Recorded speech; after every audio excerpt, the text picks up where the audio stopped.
Lo primero que tengo que postular, señoría, al iniciar esta oralización con respecto a los motivos por los cuales la defensa considera que el señor representante del Ministerio Público comete diversos errores para requerir o solicitar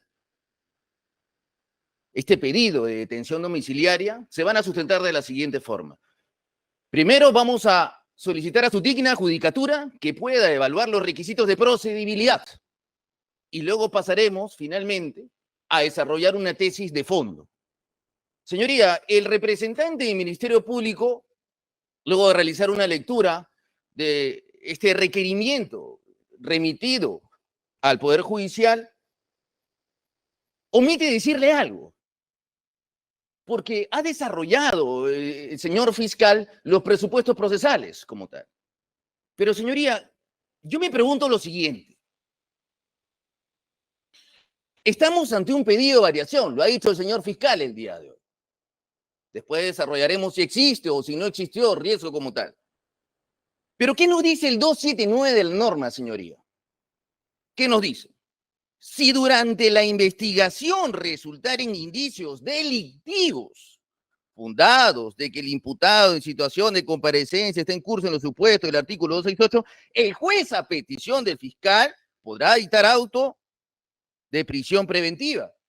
Como bien sabemos, porque lo ha dicho el señor fiscal, para determinar, en este caso, si su judicatura restringe el derecho a la libertad, tiene que ceñirse a los presupuestos procesales de la prisión preventiva.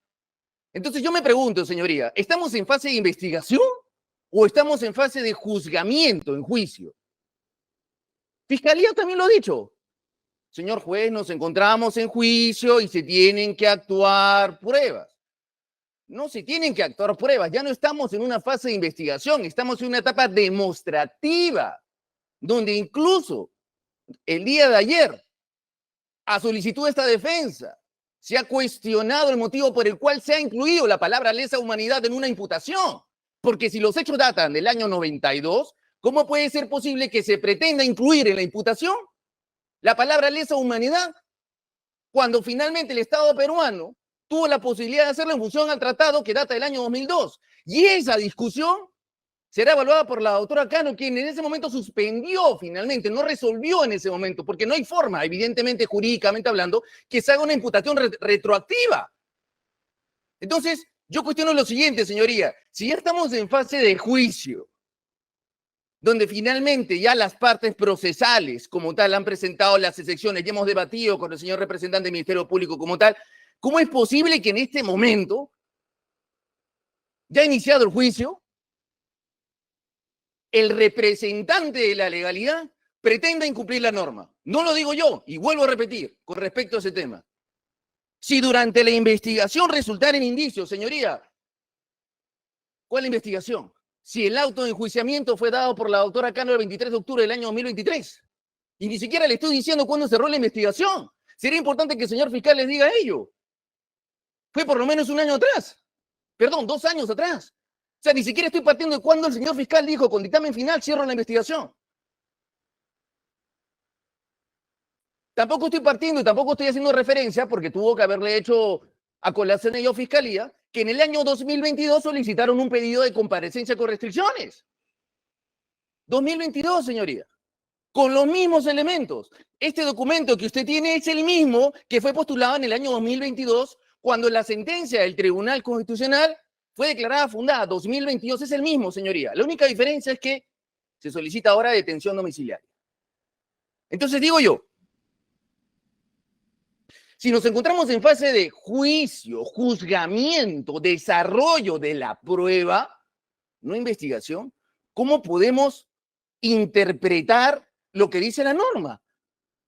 Quisiera entender que es un error de representante del Ministerio Público, que no se trata de inducir error a su digna judicatura, pero el día de hoy es un hecho histórico, porque usted, señor juez, podrá emitir una jurisprudencia donde en efecto se tenga que acatar lo que dice la ley, lo que dijo el legislador. De plano, este requerimiento de fiscalía o variación, porque iniciemos así, se postula como requerimiento de detención domiciliaria, pero en el acápite finalmente de presupuestos procesales cambian a variación. No sabemos si al comienzo, pero al comienzo plasman requerimiento de detención y luego plasman variación. Para todos los supuestos, la etapa precluyó. Nos guste o no nos guste. ¿Y qué es lo que ha pasado en el caso concreto, señoría? Antes de ingresar a atender a cada uno de los argumentos presentados por mi colega. Con fecha 6 de diciembre, señoría, el señor presidente Alberto Fujimori recuperó la libertad, luego de una batalla titánica realizada por esta defensa en comunión de esfuerzos también con su núcleo familiar.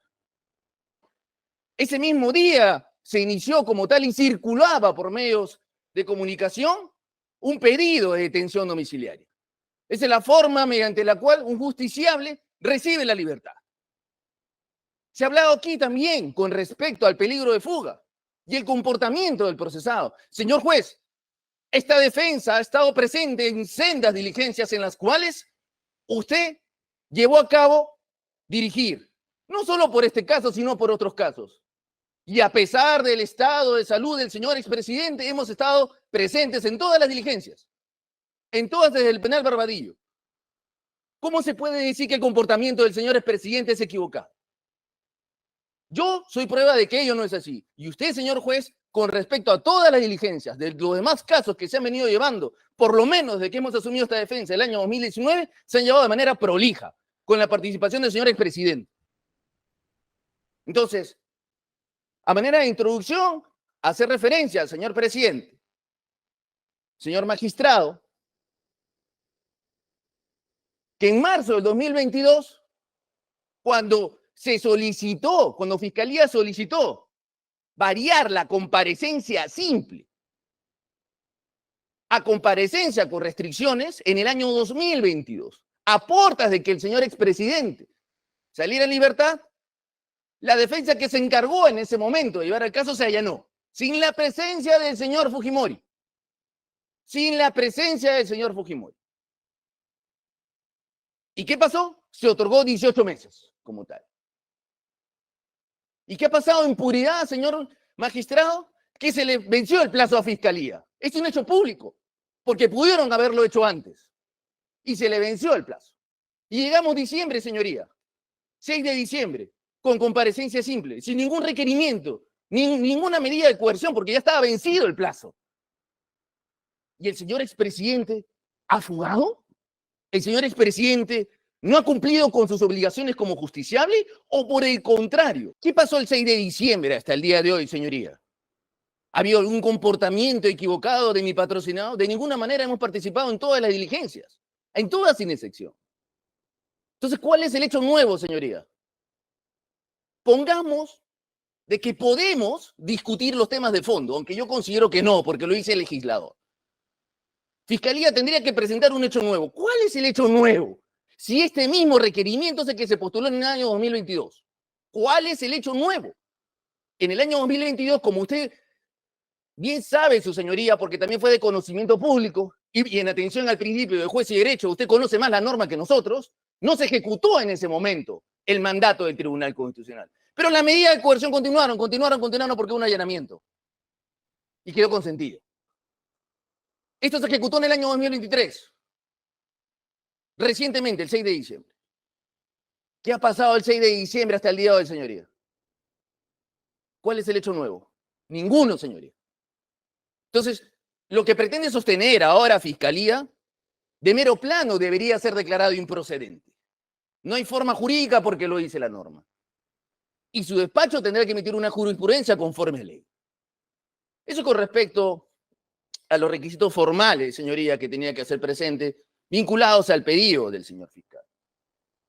Ahora procederé a contestar punto por punto, tal cual ha sido señalado por mi colega en su alocución. En el requerimiento de detención domiciliaria, en la sumilla, entiendo que es un error material de forma, porque luego finalmente se plasma como variación, y esto está en la sumilla, primero requerimiento y luego como tal es variación, entendemos que es variación, entenderíamos qué es lo que está sucediendo. ¿Y qué norma aplica el señor fiscal en el petitorio? El 349, señor. 349 de la norma. Vayamos al 349, señor. En el petitorio. La acusación, señoría, La acusación fiscal será debidamente motivada y contendrá, porque el señor fiscal tampoco nos dice cuál es el inciso. No sabemos. Entendemos que es el 8, porque entendemos que no se refiere a relación clara, los datos, elementos de comisión. Entendemos que se refiere el fiscal indicará en la acusación las medidas de coerción subsistentes dictadas durante la investigación preparatoria. Subsistentes dictadas durante la investigación preparatoria, señoría. ¿Cuál es la subsistente si ya no había? Se le venció el plazo, no tiene ninguna. Y este artículo como tal debe ser utilizado en la acusación, señoría, en la acusación. Y en su caso podrá solicitar o dicten según corresponda. ¿Cuándo, señoría? El legislador lo dice claro, no lo digo yo. La acusación. No estamos ya en ese estadio. Entonces, evidentemente, la fundamentación jurídica requería, sin perjuicio de señalar qué inciso, porque yo estoy infiriendo ello, no es aplicable, señoría, para pedirlo 18 meses. Porque en la acusación tampoco lo pidió 18 meses, tampoco lo pidió arresto domiciliario, mucho menos. No subsiste como tal. Datos del imputado, señoría.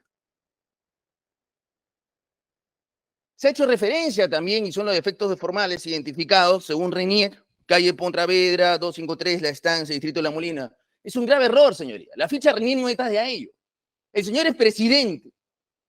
Realizó el trámite que corresponde conforme a ley para actualizar su domicilio legal. Obra en despacho, señoría, como tal, la copia certificada del DNI, la ficha RENIEC, la constatación notarial, donde se detalla que el señor expresidente domicilia. Y es más, señoría, si quedase duda, en el incidente de juicio, cuando se piden los datos de contacto, y está acreditado a nivel nacional y público, el señor expresidente lo ratificó. Entonces, no entendemos.